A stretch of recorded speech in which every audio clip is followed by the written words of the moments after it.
Bonjour à tous et bienvenue sur les petits papiers d'Ilse. Ilse, c'est moi, je m'appelle Judith, je suis démonstratrice Stampin' Up près de Lille dans le nord de la France. Le projet que je vous propose de réaliser aujourd'hui, c'est cette carte. J'avais envie de vous montrer comment réaliser la couronne, une couronne fait maison.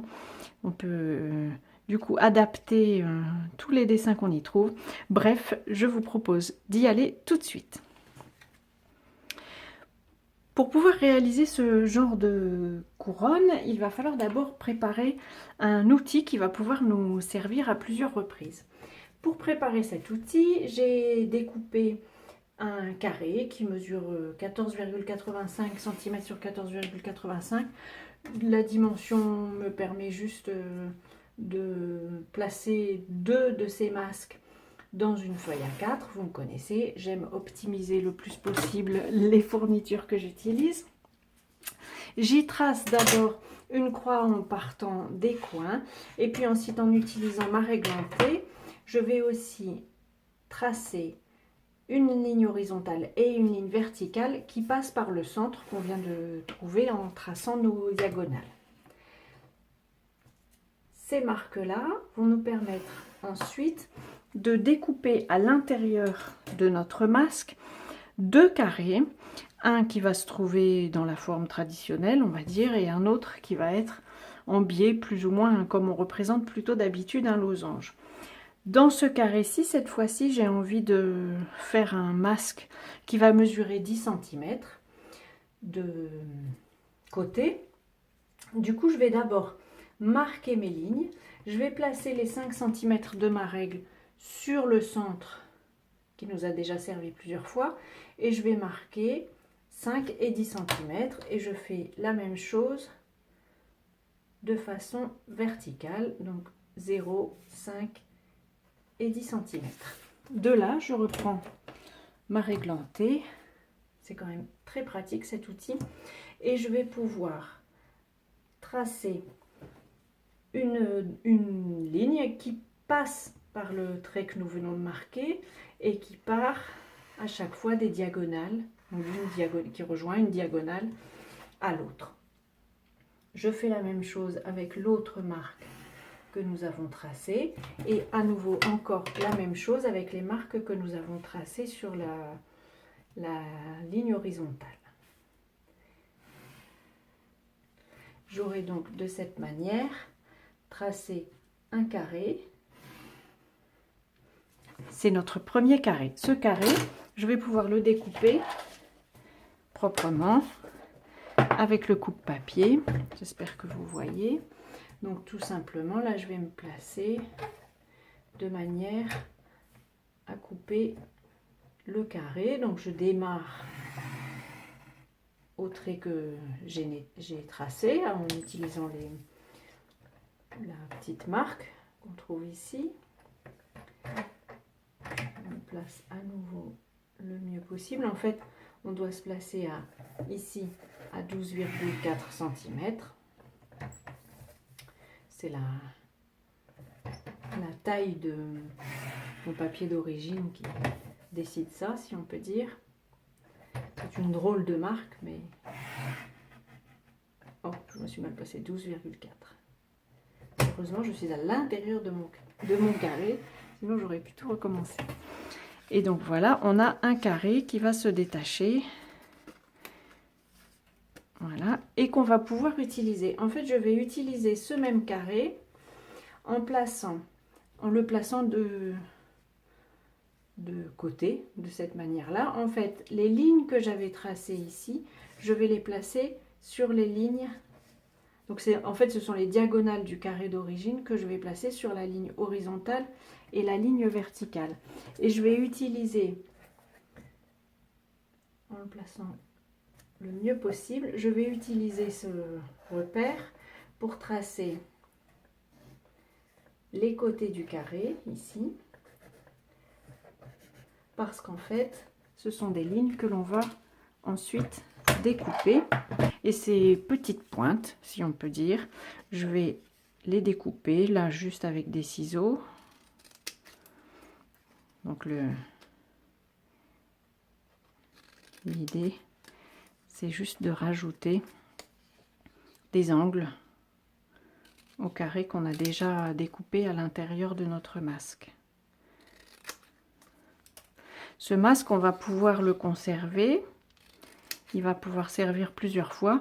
J'ai même l'intention de tenter d'en faire dans du papier fenêtre parce que je me dis que il sera probablement plus... il aura une durée de vie plus longue. Voilà, nous avons un masque qui est prêt. Une fois que notre masque est terminé, nous allons pouvoir passer à la réalisation de la couronne à proprement parler.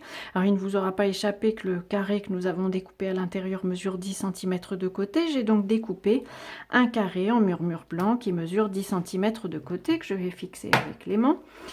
Pour réaliser la couronne, je vais placer la première fleur que j'ai choisie. Alors j'ai choisi le set de tampons, c'est le même que sur mon prototype, le set de tampons Expression Printanière.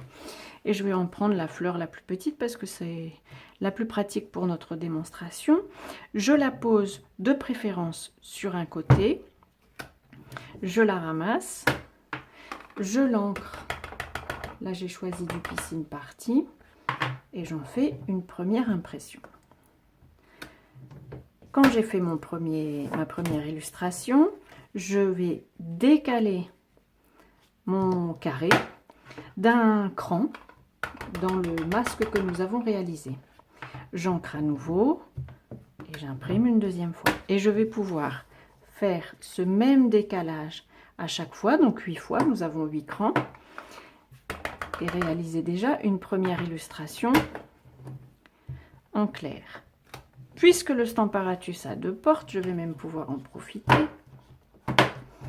Je vais prendre le deuxième, je replace bien, la deuxième illustration, je la place le mieux possible. Alors vous savez que sur cette illustration là, il y a des petits décalages, c'est tout l'intérêt de ce dessin, donc on n'est pas précisément à un endroit, c'est assez simple à poser. Donc je ramasse ce tampon que je vais pouvoir ancrer et tamponner. Je décale à nouveau d'un cran, même pas d'un quart de tour. Voilà, je fixe ma feuille, j'ancre en Piscine Party de ce côté-ci, je tamponne, j'ancre en Copacabana de ce côté-ci et j'ancre. Bien entendu, si vous faites les 2 portes, il faut rester vigilant et ne pas s'en mêler dans les couleurs. Mais on va faire comme ça tout le tour de la carte. Je termine et je vous retrouve tout de suite après. Après ce premier passage, je vais pouvoir en faire un deuxième. Cette fois-ci, j'ai choisi d'utiliser des petites feuilles que je vais pouvoir, pourquoi pas, placer ici au milieu. Et de la même manière, je ramasse le tampon. J'ai oublié de mettre mon aimant, donc forcément la feuille est emportée, que je vais tamponner en limonade à l'allumette. J'ai eu une absence et en fait je vais, comme c'est un tampon de génération, j'ai envie d'utiliser la même couleur, mais donc tout simplement, puisque pour l'utiliser en deuxième génération, je prends un brouillon que je place en dessous de la porte avant de le fermer. Et voilà, ma feuille est placée.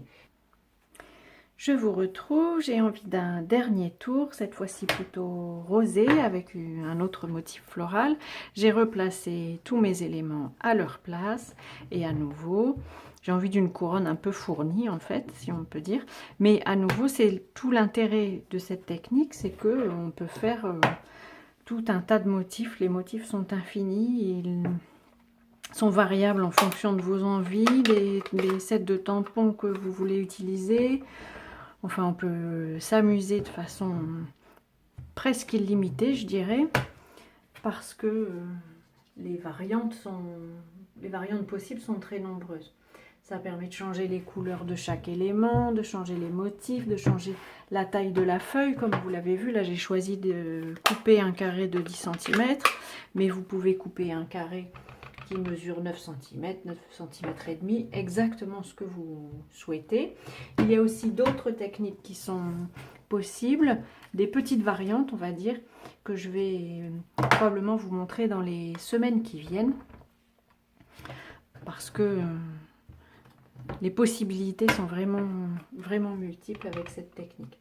Alors vous aurez peut-être vu, il y a quelques imperfections.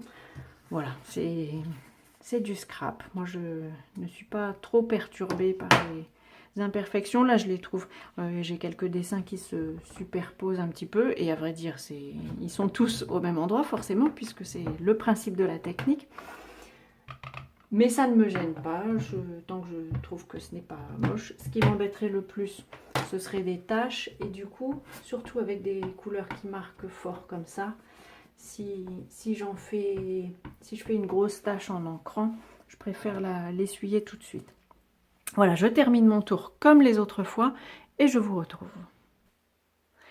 Voilà, j'ai terminé tous mes tours avec la dernière illustration que j'avais envie d'ajouter. Vous voyez, certaines sortent du cadre, mais ça ne me gêne pas. On pourrait encore en rajouter, c'est vraiment infini. Je vais utiliser le même souhait que précédemment. Je vais prendre un merci, ça me permettra d'avoir des cartes comme celles que j'envoie régulièrement pour remercier les personnes qui m'ont passé une commande. En général, j'envoie quelques cadeaux avec une petite carte de remerciement.